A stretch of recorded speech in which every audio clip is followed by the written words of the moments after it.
আজকে আমি আপনাদের সাথে এরকম কিছু বিষয় তুলে ধরবো যা আপনার কর্মক্ষেত্রকে অনেকটাই সহজ করে তুলবে। তো চলুন জেনে নেওয়া যাক। ১. আবেগ দিয়ে নয়, বিবেক বুদ্ধি দিয়ে কাজ করুন। আবেগকে স্থান দিন নিজ গৃহে। ২. বিশ্বাস করুন, কর্মক্ষেত্রে কেউই আপনার বন্ধু নয়, সবাই যার যার কাজে ব্যতিব্যস্ত।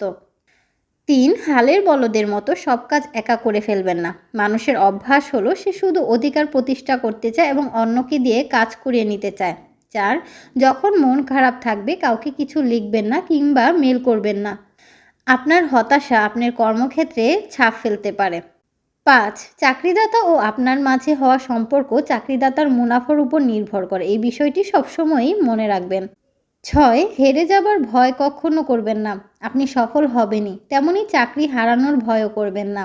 ৭. অনুসরণ করুন, বিজ্ঞজনদের থেকে দেখে দেখে শিখুন। ৮. আপনার অধীনস্থদের মাঝে জ্ঞান বিতরণ করুন, তাদের উৎসাহিত করুন, তাদের সাফল্য উদযাপন করুন।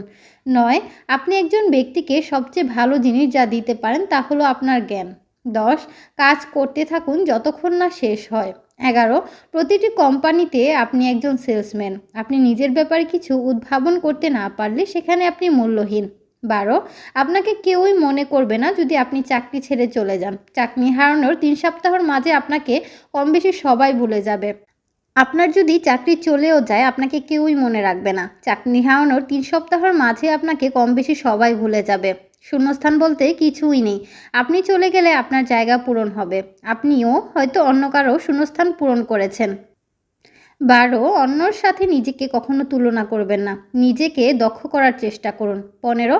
সবার কথায় আপনি শুনবেন কিন্তু কাজ করবেন একান্তই আপনার মতো।